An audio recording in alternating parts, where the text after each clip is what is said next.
आशा की किरण। પરમાત્મા જેટલા ઐશ્વર્યને ભક્ત પામે ને તો પણ દાસત્વપણું ક્યારે જતું નથી. કેમ તો કે ભગવાનને જેવા જાણે ઓળો ભક્ત થઈ જાય, પણ ભક્ત ભગવાન એને અમાપના અમાપ લાગ્યા કરે છે. પરમાત્માનું કોઈ માપ ને કાઢી શકે. મહારાજે અદ્ભુત દ્રષ્ટાંત આપ્યા. મહારાજ કે પક્ષીની પાંખમાં જેટલી તાકાત એટલું આકાશમાં ઉડે, પરંતુ આકાશનું માપ ને કાઢી શકે. પક્ષીની ચાંચમાં જેટલી શક્તિ એટલું પાણી મીઠા સાગરનું પીવે, તો જેમ સાગરનો માપ ને કાઢી શકે, એમ ભક્ત ગમે તેટલા પરમાત્માને મહાન સમજે, તેમ છતાંય પરમાત્માનું માપ નીકળી શકે તેમ નથી. માટે જેમ જેમ ભક્ત ઊંચાઈ પામે તેમ તેમ વધારે આધ્યાત્મિક પથમાં ઊંચાઈ પામે, આધ્યાત્મિક પથમાં ઊંચાઈ પામે, દાસત્વ ભાવમાં વધારે વધારે સરળ થતો જાય છે. એ જ ભક્તની ખરી નિશાની છે. ભગવાનના ભક્તો યાદ રાખજો, મહારાજે પ્રથમના 56માં વચનામૃતમાં ટકોર કરીએ છે.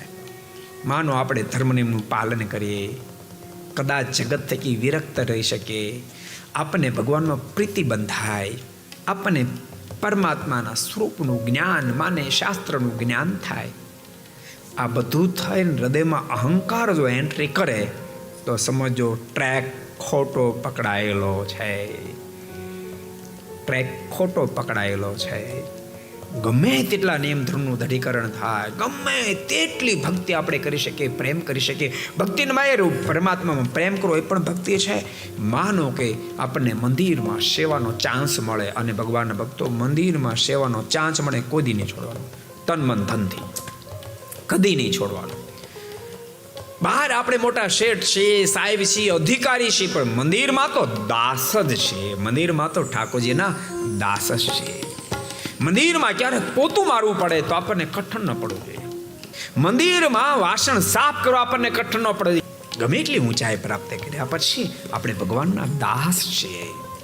આધ્યાત્મિક પથમાં ગમે તેટલી ઊંચાઈ પ્રાપ્ત થાય, લૌકિક બાબતમાં ગમે એટલી ઊંચાઈ પ્રાપ્ત થાય, પણ પ્રભુના તો દાસ જ છીએ.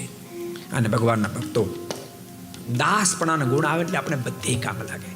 પરમાત્માના દાસ થાય તો ઘરમાં સરળ બની શકીએ. ભગવાનના દાસ થાય તો માતા પિતાની પ્રામાન્ય રાખી શકીએ, વડીલોને આમન્ય રાખી શકીએ, સંતોને આમન્ય રાખી શકીએ, વડીલો હરિભક્તોને આમન્ય આપણે રાખી શકીએ, મહારાજને આમન્ય રાખી શકીએ. બધા જ ગુણ ઓટોમેટિક આવે. અહંકાર એન્ટ્રી કરે ને તો બધી જગ્યાએ આપણે ભટકાઈ. શું થાય? ભટકાઈ. મોટા સંતો સાથે ભટકાઈએ, મોટા વડીલ હરિભક્તો સાથે ભટકાઈએ, આચાર્ય સાથે, બધી જગ્યાએ આપણે ટચલ થાય. દાસત્વ ભાવ જાય તો માતા પિતા સાથે પણ એક પોઝિશન થાય. सरलता आवे तो बहुत जगह कोमलता आवे। को पसंद आया हो तो लाइक करें और शेयर करना मत भूलिए। सब्सक्राइब करें सरदार कथा चैनल को और बेल आइकॉन पर क्लिक करना मत भूलिए लेटेस्ट वीडियो सबसे पहले पाने के लिए।